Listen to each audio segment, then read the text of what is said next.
మిత్రులకి YouTube channels వాళ్ళందరికీ కూడా నమస్కారాలు. మనం సహజంగా మీ అందరికీ తెలుసు, మీరంతా సీనియర్ జర్నలిస్టులు, అనేక కేబినెట్ మీటింగులు మీరు చూస్తుంటారు. ఉమ్మడి ఆంధ్రప్రదేశ్ నుంచి ఇప్పుడు విభజిత ఆంధ్రప్రదేశ్ దాకా సహజంగా మనం కేబినెట్ మీటింగ్లు అంటే అప్పుడు ఉన్నటువంటి బర్నింగ్ ఇష్యూస్ ఏమున్నాయి, ఏదన్నా పెండింగ్ బిల్లులు కానీ, ప్రజలకు ఇవ్వాల్సినటువంటి పథకాలకు సంబంధించి కావచ్చు, లేదంటే కొత్తగా ఏదన్నా పాలసీలకు సంబంధించి కావచ్చు, ఇలాంటివన్నీ తీసుకోవడం జరుగుతూ ఉంటుంది. కేబినెట్ మీటింగ్ అంటే వాటికి అప్రూవల్, వాటికి సంబంధించినటువంటి నిర్ణయాలు తీసుకుంటారు. మరి 4 సార్లు ముఖ్యమంత్రి, ఇంకా రేపు 2 సంవత్సరాలు పోతే 50 సంవత్సరాల రాజకీయ అనుభవం. నేను అంత సీనియర్ రాజకీయ నాయకుడు లేడని చెప్తా ఉంటాడు చంద్రబాబు నాయుడు గారు. మరి ఆయన అధ్యక్షతన నిన్న ఒక కేబినెట్ సమావేశం జరిగింది. ఆ కేబినెట్ సమావేశానికి కీలకమైనటువంటి 6 మంత్రులు డుమ్మా కొట్టడం. సహజంగా కేబినెట్ మీటింగ్కి ఎవరన్నా ఒకళ్ళో ఇద్దరు ఏదన్నా అనారోగ్య సమస్యలో ఏదన్నా, లేదంటే విదేశీ పర్యటనలో ఎక్కడన్నా ఉంటే సహజంగా ఒకళ్ళు ఇద్దరు డుమ్మా కొట్టడం జరుగుతుంది. అది రాలేనటువంటి కారణాలతో. ఎందుకంటే మనం ఆంధ్రప్రదేశ్ రాష్ట్రానికి కేబినెట్ సమావేశం ఆంధ్రప్రదేశ్ రాష్ట్రంలో నిర్వహిస్తా ఉన్నారు. మరి ఆంధ్రప్రదేశ్ రాష్ట్ర ఉప ముఖ్యమంత్రి ఏమో మాదాపూర్లో ఉన్నాడు. నిన్న తెలంగాణలోని మాదాపూర్లో ఉండి ఇక్కడ కేబినెట్ మీటింగ్కి రాలా. నార్మల్గా పవన్ కళ్యాణ్ షెడ్యూల్ ఎలా ఉంటుంది, పొద్దున్నే మాదాపూర్లో బ్రేక్ఫాస్ట్ చేసి బయలుదేరుతాడు. ఏదైతే ఆన్ రోడ్డు, ఏదైతే బేగంపేట విమానాశ్రయానికి, అక్కడ ప్రత్యేక విమానం రెడీగా ఉంటుంది. బేగంపేట నుంచి గన్నవరం ఆ విమానంలో దిగుతాడు. మళ్ళీ అక్కడ ప్రత్యేక హెలికాప్టర్ రెడీగా ఉంటుంది. మధ్యాహ్నం ఆయన ఇక్కడ ఏదైనా మీటింగులు చూసుకొని, లేదా 4 పార్టీ కార్యక్రమాలు ఏదో చూసుకొని, మళ్ళీ ఇక్కడ నుంచి సేమ్ మళ్ళీ మధ్యాహ్నం ఇక్కడ లంచ్ చేసి సాయంత్రం స్నాక్స్ టయానికి మాదాపూర్ వెళ్ళిపోతాడు. సహజంగా అతను షెడ్యూల్ ఎలా ఉంటుంది అంటే అంత తీరిక కూడా లేదా నిన్న. అంటే కేబినెట్ సమావేశానికి అట్లా వచ్చి వెళ్ళేంత టైం కూడా లేదా మన రాష్ట్ర ఉప ముఖ్యమంత్రి గారికి అని అడుగుతా ఉన్నాం. మరి కేబినెట్ సమావేశానికి ఆయనతో పాటు ఏదైతే వంగలపూడి అనిత గారు, హోంమంత్రి గారు, జగన్ గారిని మాత్రం ఎక్కడ ఎప్పుడు పడితే అప్పుడు ఎలా పడితే అలా తిట్టమంటే ఎక్కడున్నా పరిగెత్తుకుని వచ్చేస్తారు. స్పెషల్ ఫ్లైట్ ఎక్కువ, లేకపోతే స్పెషల్ హెలికాప్టర్ వేసుకున్నాం, లేకపోతే మామూలు వేసుకున్నాం, లేకపోతే కారులోనో టక్కన వస్తారు. మరి కేబినెట్ మీటింగ్కి ఒక టైం లేదు. అదేవిధంగా చూస్తే టీజీ భరత్ అంటే మీకు తెలుసు పరిశ్రమల శాఖ మంత్రి, కీలకమైనటువంటి శాఖ. అదేవిధంగా నాదెండ్ల మనోహరం. సో వీళ్ళందరూ నిన్న అటెండ్ కాల. మరి 6 కేబినెట్ మంత్రులు రాకపోతే అసలు కేబినెట్ సమావేశం ఎందుకు పెట్టినట్టు? సరే నిన్న ఏమన్నా అంత అర్జెంటుగా అర్ధాంతరంగా సరే కేబినెట్ మీటింగ్ పెట్టారులే, 6 మంత్రులు రాకపోయినా, అమ్మో ఫీజు రియంబర్స్మెంట్ నిధులు ఏమన్నా రిలీజ్ చేస్తున్నారేమో, ఆరోగ్యశ్రీ బకాయిలు ఏమన్నా రిలీజ్ చేస్తున్నారేమో, అక్కడ ఆల్రెడీ గ్యాస్కు సంబంధించినటువంటి కొరత ఏర్పడతా ఉంది రాష్ట్ర వ్యాప్తంగా, దానికి సంబంధించి ఏమన్నా తీసుకుంటున్నారేమో నిర్ణయం అని చెప్పి నేనంతా చూసాం. ఎందుకంటే 6 మంత్రులు రాకపోయినా మరి కేబినెట్ పెట్టారు అని అంటే మరి ఏదన్నా ప్రజలకు ఉపయోగపడేటటువంటి అంశం మీద ఏమన్నా డెసిషన్ తీసుకుంటున్నారేమో అనుకుంటే, హెరిటేజ్కి సంబంధించి 100 కోట్ల రూపాయల రాయితీలు ఇవ్వడానికి నిన్న కేబినెట్ మీటింగ్ పెట్టారు. మొత్తం ఎంటైర్ నిన్న కేబినెట్ సారాంశం ఏంటంటే అర్జెంటుగా హెరిటేజ్కి ఉగాది కానుక ఇవ్వాలి. ఆంధ్రప్రదేశ్ రాష్ట్ర ప్రజలకి రంజాన్ తోఫా లేదు, సంక్రాంతి కానుకలు లేవు, రోజు బాదుడు ఉంది. కానీ హెరిటేజ్కి మాత్రం అర్జెంటుగా ఉగాది కానుక ఇచ్చేయాలని చెప్పి నిన్న కేబినెట్ మీటింగ్ పెట్టినట్టుగా కనపడుతుంది. ఎందుకంటే నిన్న మీరు చూస్తే కేబినెట్లో నిన్న హెరిటేజ్కి వాళ్ళు ఇచ్చినటువంటి రాయితీలు, హెరిటేజ్ ఏమన్నా 100 ఉద్యోగాలు 1000 ఉద్యోగాలు ఏమన్నా ఇస్తుందా? ఇస్తే నిజంగా మనం రాయితీలు ఇచ్చినా తప్పులేదు కదా అని అనుకుంటే వాళ్ళు పెట్టినటువంటిది ఒకసారి చూడండి. ఇది నిన్న ఎజెండాలో 26వ అంశం, లాస్ట్ అంశం. ఈ అంశానికి సంబంధించి మీరు చూస్తే ఇక్కడే క్లియర్ గా వాళ్ళు ఎన్ని ఉద్యోగాలు ఇస్తున్నారు, ఏదైతే ఎంత పెట్టుబడి, ఎన్ని ఉద్యోగాలు, ఎంత ప్రభుత్వం తరపున వాళ్ళు లబ్ధి పొందుతున్నారనేది దీంట్లో ఉంటది. ఏంటి ఇది సారాంశం? 18/2/2026 జరిగిన 15వ SIPB సమావేశం మినిట్స్ లో అజెండా నెంబర్ 19లో మిస్టర్ హెరిటేజ్ ఫుడ్స్ లిమిటెడ్ కు తిరుపతి జిల్లా చంద్రగిరి మండలంలోని కాశీపెంట గ్రామంలో ఉన్న ప్రస్తుతం ఉన్నటువంటి milk processing unit technology upgradation కోసం ప్రత్యేక ప్రోత్సాహకాలు మంజూరు చేయడానికి సంబంధించినటువంటి కొరిజెండంకు ఆమోదం తెలియజేయటమైంది. ఏందిదంటే 209 కోట్లు పెట్టుబడి పెడుతున్నారంట హెరిటేజ్ వాళ్ళు. 35 మందికి ప్రత్యక్ష ఉపాధి కల్పన జరిగిద్దంట. అంటే హెరిటేజ్ వాళ్ళు 35 మందికి, 3500 కాదు, 350 కాదు, కేవలం 35 మందికి ఉద్యోగాలు ఇస్తారంట. ఈ 35 మందికి ఉద్యోగాలు ఇవ్వటం కోసం మన ఆంధ్రప్రదేశ్ రాష్ట్ర ప్రభుత్వం వాళ్ళకి ఎంత ఇస్తుంది అని చూస్తే యూనిట్ కరెంటుకి రూపాయి చొప్పున రాయితీ, దాంతో పాటు 5 సంవత్సరాల పాటు స్టేట్ జిఎస్టీ తీసేస్తుంది. స్టేట్ జిఎస్టీ అంటే దాదాపు 100 కోట్లకు పైగా. ఇచ్చేది 35 ఉద్యోగాలు. హెరిటేజ్ 35 ఉద్యోగాలు ఇవ్వటం కోసం అర్ధాంతరంగా కేబినెట్ మీటింగ్ పెట్టి ఆ కేబినెట్ మీటింగ్ లో 35 మందికి వీళ్ళు ఉద్యోగాలు ఇస్తారు, అందుకని మేము 5 సంవత్సరాల పాటు జిఎస్టీని తీసేస్తున్నాం, యూనిట్ కరెంటుకి ఏదైతే రూపాయి చొప్పున రాయితీలు ఇస్తున్నాం అన్నారు. అంటే ఇది ఎంత దోపిడీ మీరు చూడండి. చంద్రబాబు నాయుడు గారు మొన్నే అసెంబ్లీ సమావేశాల్లో శుద్ధపోసల్లే అసలు మామూలుగా మాట్లాడలా. ఏమని, నా హెరిటేజ్కి సంబంధించి నేను ఎప్పుడు ప్రత్యక్షంగా గాని పరోక్షంగా గాని ఈ ప్రభుత్వంలో లేదా అంతకుముందు గడిచిన ప్రభుత్వాల్లో గాని ఎప్పుడూ ప్రభుత్వం ద్వారా ఏం మేము తీసుకోలేదు అని చెప్పి పచ్చి అబద్ధాలు నిండు అసెంబ్లీ సాక్షిగా ఆడాడు. చంద్రబాబు నాయుడికి ఇది అలవాటే. నిజం చెప్తే తలకాయ మొక్కలైద్ది అనేది మునిశాపం ఉందంటారు కదా, అందుకని ఏ రోజు నిజం చెప్పడు. ఇంట్లో వాళ్ళకి చెప్పడు, బయట వాళ్ళకి కూడా చెప్పడు. సో ఆయన చెప్పిన దాని ప్రకారం మరి ఇదేంటి, ఇది ఇప్పుడు మరి మీరు తీసుకుంటున్నట్టే కదా, ఇది ఒక పాయింట్. ఈ తీసుకుంటున్న అంశంలో చంద్రబాబు నాయుడు గారును ఏదైతే నారా లోకేష్ గారు కేబినెట్ లోంచి వెళ్ళిపోయారంట. ఈ హెరిటేజ్ అంశం చర్చకు వచ్చినప్పుడు ముఖ్యమంత్రి అధ్యక్షనే కదా ఏదైతే కేబినెట్ మీటింగ్ జరిగేది. మరి ముఖ్యమంత్రి డెసిషన్ తీసుకోకుండా తర్వాత మంత్రివర్గం డెసిషన్ తీసేస్తుందని రాశారు. చూడండి, ఈ రోజు ఈనాడు పేపర్ చూస్తే హెరిటేజ్ అంశం వచ్చినప్పుడు బయటకు వెళ్లిపోయిన చంద్రబాబు లోకేష్ ఏం సిగ్గుపడ్డారా ఏంది? లేదంటే ఎవడన్నా నవ్వుతాడు మొహాన్ని ఓతాడని ఏమన్నా అనిపించిందా? మరి ముఖ్యమంత్రి సమావేశంలో ముఖ్యమంత్రి అధ్యక్షతన కేబినెట్ మీటింగ్ జరిగిద్దా, లేదంటే ముఖ్యమంత్రి కొడుకు అంటే ఇంకో మంత్రులందరూ వెళ్ళిపోయినాక ఏదో ఒక మంత్రి డెసిషన్ తీసుకొని మంత్రివర్గం ఆమోదం తెలిపిద్దా? ఇక్కడ చూడండి, తిరుపతి జిల్లా చంద్రగిరి మండలం కాశీపెంటలోని హెరిటేజ్ ఫుడ్ సంస్థ మిల్క్ ప్రాసెసింగ్ యూనిట్ విస్తరణ ప్రాజెక్టుకు రాయితీల అంశం ఎజెండాలో చర్చకు వచ్చినప్పుడు ముఖ్యమంత్రి చంద్రబాబు, మంత్రి లోకేష్ బయటకు వెళ్లిపోయారు. తర్వాత మంత్రివర్గం ఆమోదం తెలిపింది. ఇది ఒకటే కాదు, అంతకుముందు కూడా హెరిటేజ్ కి చంద్రబాబు నాయుడు గారు ముఖ్యమంత్రిగా ఉన్నప్పుడు 2014 నుంచి 19 సంవత్సరం ఈ 5 సంవత్సరాలు తన పరిపాలనలో దాదాపు 24 కోట్ల రూపాయలు రాష్ట్ర ప్రభుత్వం నుంచి ఏదైతే హెరిటేజ్ కి చెల్లించినటువంటి డబ్బులకు సంబంధించి హెరిటేజ్ విడుదల చేసినటువంటి పత్రం. ఎప్పుడు ఇది విడుదల చేశారు వాళ్ళు? 11/6/2020 సంవత్సరంలో రిలీజ్ చేశారు. ఏమని రిలీజ్ చేశారు వాళ్ళు? We are surprised to see in media today that Heritage supplied 40 crores worth buttermilk to government of Andhra Pradesh అని మేము సప్లై చేయాం. మేము 40 కోట్లు సప్లై చేయలేదు.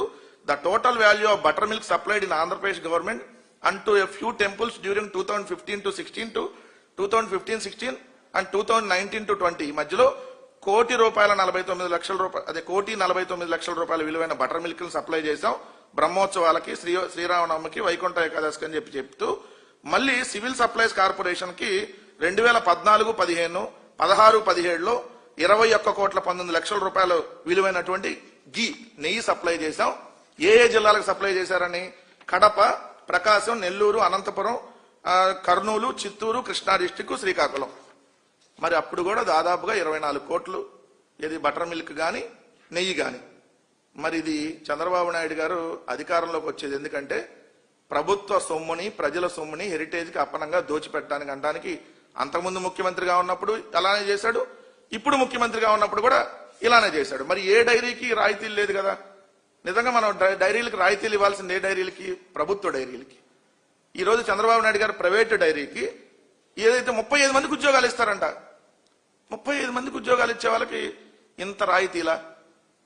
అంటే ఇది ఏ రకంగా అప్పనంగా దోచిపెడుతున్నారు మీరు చూడండి. మొన్నటికి మనం చూస్తే 5,000 కోట్ల రూపాయల విలువైనటువంటి విశాఖపట్నంలోని కాస్ట్లీ భూములు, రిషికొండ దగ్గర ఉన్నటువంటి కాస్ట్లీ భూముల్ని గీతం విద్యా సంస్థలకి ఈ ప్రభుత్వం అంటే ప్రభుత్వం వాళ్ళు కబ్జా చేసేస్తే ప్రభుత్వం డైరెక్ట్ గా హ్యాండ్ ఓవర్ చేసేస్తుంది. మామూలుగా అయితే 99 పైసలకి ఏదైతే వాళ్ళకి కావాల్సిన వాళ్ళకి ఇచ్చుకుంటారు, ఇది ఒక ప్రాసెస్. ఏదే Raheja real estate, Sattva real estate, ANSR Global, ఇంక వాళ్ళ ఇష్టం వచ్చిన 99 పైసలకి ఇస్తారు, ఇది ఒకటి. లేదా మీరే కబ్జా చేసుకుంటే మీకే ఇచ్చేస్తారు. అట్టని మనం ఎవరైనా కబ్జా చేస్తే మన అరెస్ట్ చేస్తారు. ఓన్లీ చంద్రబాబు నాయుడు గారు వాళ్ళ బంధువులు వాళ్ళ బినామీలకు సంబంధించి. ఇది చూడండి, గీతం కబ్జా చేసింది మీకు ఇక్కడ క్లియర్ గా కనపడుతుంది బాక్స్ లో. గులాబీ రంగులో ఉన్న 19.39 ఎకరాలు, ఆకుపచ్చ రంగులో ఉన్న 4.74 ఎకరాలు, ఎరుపు రంగులో ఉన్నటువంటి మిగిలింది. ఈ రెండింటిని జగన్ గారి ప్రభుత్వం హ్యాండ్ ఓవర్ చేసుకుంది. జగన్ గారి ప్రభుత్వం గీతం కబ్జా చేసినటువంటి భూముల్ని హ్యాండ్ ఓవర్ చేసుకుంటే మళ్ళీ ఈరోజు చంద్రబాబు నాయుడు గారు వాళ్ళకి అప్పనంగా దోచిపెట్టినటువంటి పరిస్థితి ఇది ఒకవైపు. రెండోది, పవన్ కళ్యాణ్ గారు చాలా బిజీ. చెప్పాను కదా, పొద్దున్నే మాదాపూర్, మధ్యాహ్నం ఆంధ్రప్రదేశ్, మళ్ళీ సాయంత్రం మాదాపూర్, రాత్రికి ఇంకెక్కడ మనకు తెలియదు. సో ఆయన నిన్న కేబినెట్ మీటింగ్ రాలా. బట్ ఆయన సినిమాకి సంబంధించినటువంటి ఉస్తాద్ భగత్ సింగ్ ఏదో ఉంది సినిమా, ఆ సినిమాకి సంబంధించిన దానికి మాత్రం ఏదైతే టికెట్ రేట్లు పెంచుకోవడానికి అనుమతులు ఇస్తారు. ఈరోజు పవన్ కళ్యాణ్ గారు కాపు నేస్తం 2024లో ఎందుకు ఇవ్వలేదని అడగల. ఒక్కరోజు కూడా కాపు నేస్తం 2025లో ఎందుకు ఇవ్వలేదని అడగల. అయ్యా విద్యార్థులకు ఫీజు రియంబర్స్మెంట్ ఎందుకు ఇవ్వట్లేదని అడగట్లా. ఆయన మేనిఫెస్టోలో ఏం చెప్పాడు? షణ్ముఖ వ్యూహంలో భాగంగా ప్రతి నియోజకవర్గంలో 500 మందికి సంవత్సరానికి 10 లక్షల రూపాయలు చొప్పున ఒక్కొక్క సంవత్సరం 500 మంది సెలెక్ట్ చేస్తా ఉన్నాడు. 175 నియోజకవర్గాల్లో ఒక్క నియోజకవర్గంలో ఒక్కళ్ళకు కూడా 10 లక్షలు కాదు కదా, 10 రూపాయలు కూడా ఇచ్చినటువంటి పరిస్థితి లేదు. దానికి సంబంధించి ఏ రోజు అడగడం. కానీ ఆయన అధికారంలోకి వచ్చిన తర్వాత ఉప ముఖ్యమంత్రి హోదాలో ఆయన హరిహర వీరమల్లు, ఓజీ, ఇప్పుడు ఉస్తాద్ భగత్ సింగ్, అంటే ఈ 3 ఫ్లాప్ సినిమాలు అనుకోండి, దానికి టికెట్ రేట్లు పెంచుకోవడానికి మాత్రం ఏదైతే ప్రభుత్వం నుంచి ఏదైతే అనుమతులు తీసుకుంటారు. దీని మీద మీకున్న శ్రద్ధ రాష్ట్రంలో ఉన్న సమస్యల మీద ఎందుకు లేదు? ఈ రోజు మధ్యాహ్న భోజన పథకం అధ్వానంగా ఉంది. పిల్లలు ఈ రోజు తినలేకపోతున్నారు. ఉడికి ఉడకని అన్నంలో పసుపు కలిపి అది పులిహార అంటున్నారంట. సిగ్గుతో మనం తలదించుకోవాలి. అలాంటి అన్నం పెడుతున్నారంట. మళ్ళీ దానికి పథకానికి పేరేం పెట్టారు? డొక్కా సీతమ్మ మధ్యాహ్న భోజన పథకం అని పెట్టారు. నిజంగా డొక్కా సీతమ్మ గారిని అది అవమానించడమే కదా. మరి ఇలాంటి వాటి మీద పవన్ కళ్యాణ్ మాట్లాడ్డా? అయ్యా పిల్లలకు మంచి భోజనం ఇమ్మని అడగడు, అయ్యా కాపులకు కాపు నేస్తం ఇమ్మని అడగడు, అయ్యా పిల్లలకు ఫీజు రియంబర్స్మెంట్ ఇమ్మని అడగడు, అయ్యా ఆరోగ్యశ్రీ బకాయిలు ఇమ్మని అడగడు. అటవీ శాఖ అధికారులు, తన శాఖ కదా, తన శాఖ అధికారుల మీద బుడ్డా రాజశేఖర రెడ్డి అనే తెలుగుదేశం ఎమ్మెల్యే ఏదైతే చిత్రహింసలకు గురి చేసి దాడులు చేస్తుంటే దాన్ని అడగడు. అయ్యా నేను హైదరాబాద్ లో ఉంటా, హరిహర వీరమల్లికి టికెట్ల రేట్లు పెంచండి. అయ్యా నేను హైదరాబాద్ లో మాదాపూర్ లో ఉంటా, ఓజీ సినిమాకి టికెట్ రేట్లు పెంచండి. నేను హైదరాబాద్ మాదాపూర్ లో ఉండి అప్పుడప్పుడు వచ్చి వెళ్తా, ఏదైతే కేబినెట్ మీటింగ్ కూడా రాలేను, ఉస్తాద్ భగత్ సింగ్ టికెట్ రేట్లు పెంచండి. ఇదే రాష్ట్ర ఉప ముఖ్యమంత్రి చేసే పని? ఇది రాష్ట్ర ముఖ్యమంత్రి ఏమో తన వాళ్ళకు దోచి పెడతా ఉంటాడు. అదేదో సినిమాలో ఉంటది, ఇది నీకు ఇది నాకు, ఇది నీకు ఇది నాకు అని వాటాలు వేసుకొని పంచుకుంటారు కదా.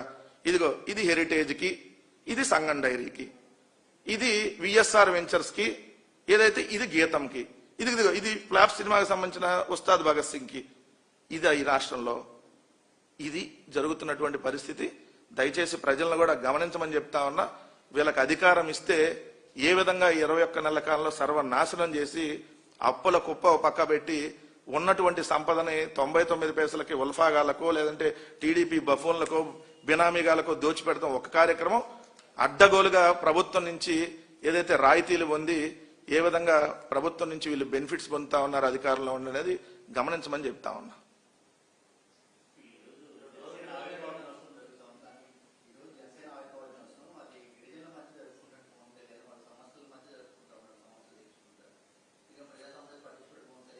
మనం జరుపుకోవాల్సింది ఆవిర్భావ దినోత్సవం. నిజంగా గిరిజనుల మధ్య ఎప్పుడు జరుపుకోవాలి?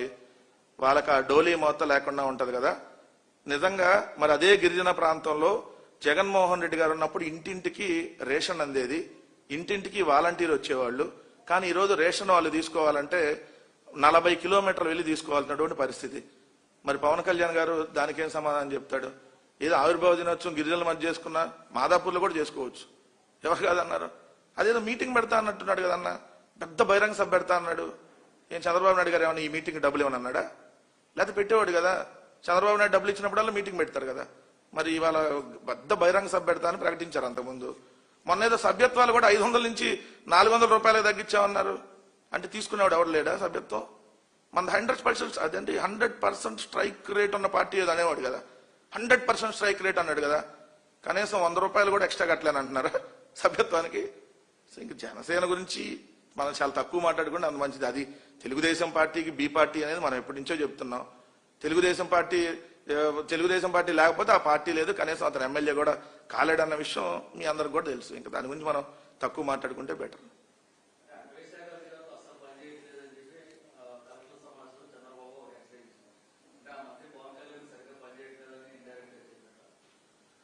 పవన్ కళ్యాణే కాదు, ఎవరూ పనిచేయట్లేదనే కదా దానికి అర్థం. మీరు చెప్పండి అన్న, ఒక ముఖ్యమంత్రి ప్రతిరోజు సీరియస్ అవుతా ఉంటాడు. ఇది సీరియస్సా కామెడీయా మీరు చెప్పాలి. ఎందుకు ముఖ్యమంత్రి ఏమంటాడు? మీరు స్టేట్మెంట్ చూడండి. ఎమ్మెల్యేల మీద ఆగ్రహం వ్యక్తం చేసిన సీఎం, ఎమ్మెల్యేలని మందలించిన సీఎం, అధికారుల మీద సీరియస్ అయిన సీఎం, కలెక్టర్ల మీద సీరియస్ అయిన సీఎం. ఎన్ని రోజులు సీరియస్ అవుతావు? నువ్వు అధికారంలోకి వచ్చి 21 నెలలు అయింది. రోజు సీరియస్ అవుతానే ఉంటే మరి ముందు వాళ్ళ మీద యాక్షన్ కదా తీసుకోవాలి. ఇప్పుడు శ్రీశైలంలో భక్తులకు సంబంధించి ఏదైతే వాళ్ళ మీద పోలీసులు లాఠీ చార్జ్ చేస్తే అటవీ శాఖ అధికారులు ఏం చేస్తారు? దానికి అది దేవాదాయ శాఖకు సంబంధించింది కదా. సో చంద్రబాబు నాయుడు గారు ఏం మాట్లాడుతున్నారంటే తన చేతగానితనాన్ని అధికారుల మీదో లేదంటే కలెక్టర్ల మీదో లేదంటే వాళ్ళ ఎమ్మెల్యేల మీదో లేదంటే ఇంకొకరి మీదో తోసేటటువంటి ప్రయత్నం చేస్తున్నాడు అనేది క్లియర్. అసలు పరిపాలించేటటువంటి అధ్యక్షుడే చేతగానాడు, చేతగానటువంటి పరిపాలన ఉంటే ఇంకా అధికారులు ఏం చేస్తారు? అధికారులకి ఏం చెప్పాలి? మనం గుడ్ గవర్నెన్స్ ఉండాలంటే, ప్రజా పరిపాలన చేయాలంటే మీరు రాజకీయ పార్టీలకు అతీతంగా మీరు వాస్తవాలకు అనుగుణంగా పనిచేయమని చెప్పాలి. ఈయనేం చెప్పాడు? డైరెక్ట్ గా రాగానే ఓన్లీ తెలుగుదేశం వాళ్ళకే పనిచేయాలి మీరు అని చెప్పాడు. ఇంకేం చేస్తారు అధికారులు? సో ఇక్కడ అధికారులు తప్పు కాదు, అధికారులు తప్పు ఉన్నా దాంతకు మించిన తప్పులు చంద్రబాబు నాయుడు గారే వాళ్ళ చేత చేయిస్తున్నాడు అనేది క్లియర్ గా మనకు కనపడుతుంది కదా.